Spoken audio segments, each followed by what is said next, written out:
Hello दोस्तों, मेरा नाम है उत्कर्ष पांडे। यूनिवर्सिटी के ग्लोबल अफेयर्स के सीरीज़ में आपका स्वागत है। तो आज हम लोग बहुत ही इंपॉर्टेंट अपडेट के साथ आए हैं और बहुत ही दुखद घटना है हमारे देश के लिए कि इसरो का जो मिशन था वो फेल्ड हो गया। यानी कि ISRO's EOS-3 satellite launch on GSLV MK2 rocket fails 350 second after the launch. मतलब कि लॉन्च के 350 सेकंड के बाद वो फेल हो गया ये मिशन हमारा, जो बहुत दुखद है। तो आइए समझते हैं कि ये लॉन्च क्या था, ये इसरो का मिशन क्या था, ये सैटेलाइट क्या था, थोड़ा इसके बारे में समझेंगे और इससे क्या एग्जाम ओरिएंटेड क्वेश्चन बन सकता है वो भी थोड़ा देख लेंगे हम लोग बढ़िया से। तो खबर ये है कि आज मॉर्निंग 5:43 के लगभग में रॉकेट लॉन्च हो रहा था। और रॉकेट लॉन्च मतलब कि जो रॉकेट है उसका नाम है GSLV MK2। ठीक है, रॉकेट GSLV MK2 से सैटेलाइट लॉन्च होने वाला था। रॉकेट मतलब बेसिकली होता क्या है कि रॉकेट में सैटेलाइट को डाल दिया जाता है और वो जाके वहां पे लॉन्च हो जाता है। ठीक है, रॉकेट जो था उसका नाम था GSLV MK2 और जो उसमें सैटेलाइट था उसका नाम था EOS-3 यानी कि अर्थ ऑब्जर्वेशन सैटेलाइट 3। जितना भी सैटेलाइट अर्थ को ऑब्जर्व करने के लिए स्पेस में या वहाँ ऑर्बिट में भेजा जाता है उनको अब डायरेक्टली सिंपली एक नाम दे दिया गया पर्टिकुलर EOS यानी अर्थ ऑब्जर्वेशन सैटेलाइट।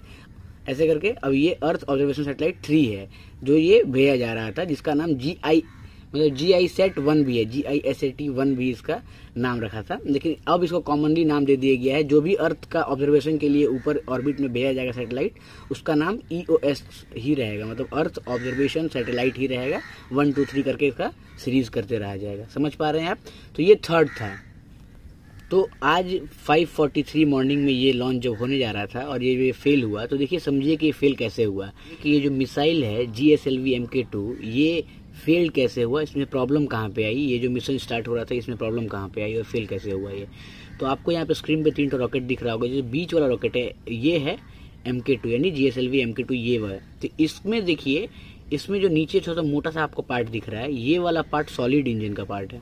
इससे ऊपर थोड़ा सा ये जो पार्ट दिख रहा है आपको ये लिक्विड इंजन का पार्ट है और इसके ऊपर क्रेगोनिक मतलब कि इसके ऊपर ये क्रेगोनिक इंजन का पार्ट है। यहीं पे फॉल्ट आया है। क्रेगोनिक इंजन मतलब होता है कि लिक्विड हाइड्रोजन और लिक्विड ऑक्सीजन उसमें होते हैं, यहीं पे फॉल्ट आ गया है। ये जो टेक्नोलॉजी है ये हम लोग रसिया से खरीदने वाले हैं, लेकिन हम लोगों ने अपने ही इसे हम लोगों ने डिस्कवर कर लिया, अपने ही इसे हम लोगों ने बना लिया।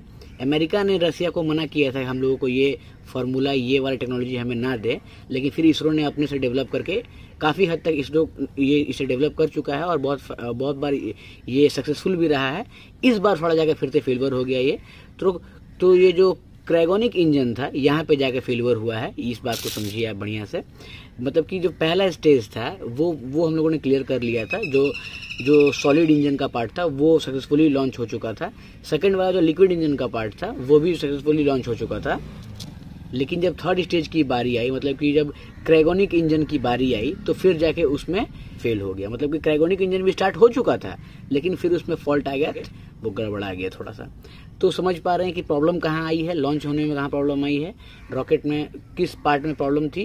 और ऐसा नहीं है कि ये जो GSLV MK2 ये फर्स्ट टाइम फेल हुआ है। 2010 में भी एक बार फेल हो चुका था ये रॉकेट, लेकिन उस फेलियर से हम लोगों ने बहुत कुछ सीखा और 2010 के बाद डायरेक्ट 2021 मतलब 10 साल के गैप में देखिए ये सेकंड फेलियर गिरा है। तो फेलियर से हम सीखते हैं और इसरो इसका बहुत बेहतरीन एग्जाम्पल है कि अपने फेलियर से वो बहुत कुछ सीखता है। इस फेलियर से ये बहुत कुछ सीखेगा, वो श्योर है। और ऐसा नहीं है कि वो एकदम से ये फेल हो गया ठप से बैठ ही जाएगा। इसरो हमारे देश का शान है और आई थिंक कि 1 महीने के अंदर फिर से देखिएगा क्या वो अपना कम बैक करेगा और फिर से लॉन्च करेगा, इसको लॉन्च करेगा। ये बहुत इंपॉर्टेंट सैटेलाइट था, अभी मैं आपको आगे चल के बताऊंगा। तो समझिए बात को कि ये जो है श्रीहरिकोटा के जो तमिलनाडु बॉर्डर है, श्रीहरिकोटा से ये लॉन्च हुआ था और इस सैटेलाइट का वेट 2 टन से भी लगभग ज़्यादा था। 2 टन का सैटेलाइट था, काफ़ी भारी सैटेलाइट था, इसीलिए इसको MK2 से भेजा जा रहा था। समझ रहे ना, ये भारी इतना था कि इसलिए इसको MK2 से भेजा जा रहा था। इस सैटेलाइट का नाम क्या है? EOS अर्थ ऑब्जर्वेशन सैटेलाइट 3, जिसको GISAT-1 भी बोलते हैं। GISAT-1 भी इसका नाम है। ठीक है, लेकिन अब जितना भी आपको बताएं हम कि अब जितना भी अर्थ के ऑब्जर्वेशन में सैटेलाइट स्पेस में जाएगी या ऑर्बिट में जाएगी उसका नाम सिंपली यही रहेगा सीरीज के साथ, अर्थ ऑब्जर्वेशन सैटेलाइट 1 और अर्थ ऑब्जर्वेशन सैटेलाइट 2 ऐसे करके। तो ये थर्ड वाला था, 3 था। तो श्रीहरिकोटा तमिलनाडु के बॉर्डर से ये लॉन्च किया जा रहा था जो अनसक्सेसफुल रहा। तो अब बढ़िया से समझिए कि ये लॉन्च हो कैसे रहा था। तो देखिए ये जियो स्टेशनरी ऑर्बिट में इसको भेजा जा रहा था, यानी कि 36,000 किलोमीटर ऊपर हमारे अर्थ से, यहाँ आपको स्क्रीन पर दिख रहा होगा, अर्थ से 36,000 किलोमीटर ऊपर जियो स्टेशनरी ऑर्बिट होता है। ठीक है, वो ऑर्बिट क्या होता है, जैसे कि कैसे मून एक लाइन में ऐसे कर गोल गोल गोल गोल घूमते रहता है हमारे अर्थ के चारों तरफ। ठीक है, एक ऑर्बिट में, बस वही ऑर्बिट में घूमते रहता है, उससे आगे पीछे नहीं घूमता है, बस वैसे ही करके वही सेम लाइनिंग में रोज रोज उसको घूमना होता है, वैसे ही जियो स्टेशनरी ऑर्बिट में होता है। ठीक है, तो आपको यहाँ दिख रहा होगा अर्थ से ये जो इस साइड में, मतलब कि राइट साइड में आपको यहाँ दिख रहा होगा कि सब जितने भी ऑर्बिट हैं, फर्स्ट वाला दिख रहा होगा, सेकंड दिख रहा होगा, थर्ड दिख रहा होगा, ये सब जितना भी आपको दिख रहा होगा, ये सब यहाँ राइट में एक जगह पतला जगह दिख रहा होगा, यहाँ पे मिलते हैं। यानी कि देखिए, इसको बोलते हैं जियो सिंक्रोनस ट्रांसफर ऑर्बिट, मतलब कि ये ट्रांसफर होते आते हैं एक ऑर्बिट से दूसरे ऑर्बिट। मतलब इसको ये पहला वाला छोटा जो फर्स्ट ऑर्बिट है, नॉर्मल ये ऑर्बिट आपको दिख रहा है फर्स्ट वाला, ये सबसे ऊपर वाला नहीं, सबसे फर्स्ट वाला, ये वाला ऑर्बिट में इसको सिर्फ छोड़ा जा रहा था। फ्यूल बहुत लग जाएगा ना, 36,000 किलोमीटर ऊपर भेजेंगे तो पूरा एक बोरा तेल का पैसा लग जाएगा, समझ पा रहे हैं आप। तो ये सबसे नीचे वाला ऑर्बिट में भेजा जाता है, फिर इसमें ये गोल गोल घूमता है, और फिर यही गोल गोल घूमते के साथ फिर किनारे जब पकड़ता है यहाँ पे, तो फिर ये सेकंड वाले वाले ऑर्बिट में चढ़ जाता है, फिर सेकंड वाले में गोल गोल घूमता है, फिर ये किनारे पकड़ता है, थर्ड वाले ऑर्बिट में चढ़ जाता है, थर्ड से फोर्थ ऐसे कर करके ये लास्टली जियो स्टेशनरी ऑर्बिट पे पहुंच जाता है। और इसी तरीके से इस रॉकेट को भी वहाँ पे, इस सैटेलाइट को भी वहाँ पे पहुँचाना था, समझ पा रहे हैं। लेकिन ये मिशन फेल हो गया, ये पहले ही वहाँ ऑर्बिट में पहुँचने से, मतलब कि ये बहुत पहले ही वहाँ पहुँचने से पहले ही ढेस कर गया और हम लोग का ये मिशन फेल हुआ फिलहाल।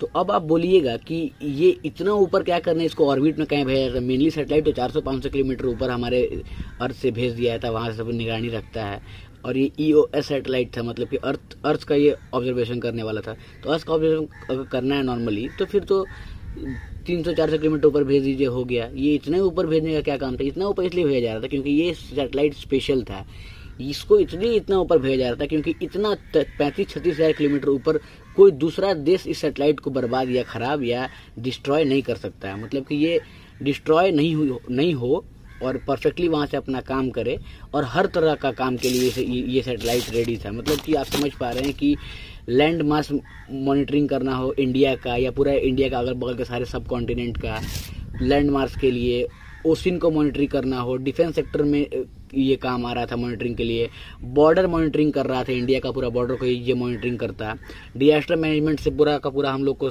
समझा के, मतलब कि हम लोग को पूरा बहुत मतलब कि ऑल इन वन था सब कुछ। इस सैटेलाइट से हम लोग को फायदा होने वाला था, हर तरह का प्रॉफिट हम लोग को पहुंचाने वाला था ये सैटेलाइट। वहाँ से हर तरह का मॉनिटरिंग ये करने वाला था, और उतने ऊपर से करने वाला था कि उसको फिर कोई बर्बाद भी नहीं कर पाया। अगर कल हो किसी देश से हमारा युद्ध होता या कुछ भी डिस्प्यूट होता, तो उसमें ये बहुत कारीगर होता है सैटेलाइट हमारे लिए, क्योंकि हम लोग इतने दूर बैठे हुए कि हमारा आँख इतना, मतलब हम लोग समझिए कि पूरा टॉप ऑफ द वर्ल्ड ऊपर खड़ा होकर, पूरा दूर से खड़ा होकर हम लोग सब कुछ देख रहे हैं, ऐसा वाला ये सैटेलाइट था। लेकिन अभी ये फेल है, बार बार मैं बोल रहा, लेकिन कोई दिक्कत नहीं, फिर से हम लोग कम बैक करेंगे। इसरो का ये पुराना आदत है, पक्का फिर से उठेगा, और देखिएगा फिर से ये हमारा मिशन को सक्सेसफुल जरूर बनाएगा। तो आशा करते हैं कि आपको सब कुछ समझ में आया होगा, और इसी के साथ फिर मिलते हैं नेक्स्ट लेक्चर में। तब तक के लिए जय हिंद। आज का जो हमारा सवाल है, where is the headquarter of ISRO, ISRO, ISRO का हेडक्वार्टर कहाँ है? आपको कमेंट बॉक्स में अपना आंसर ड्रॉप करना है। धन्यवाद।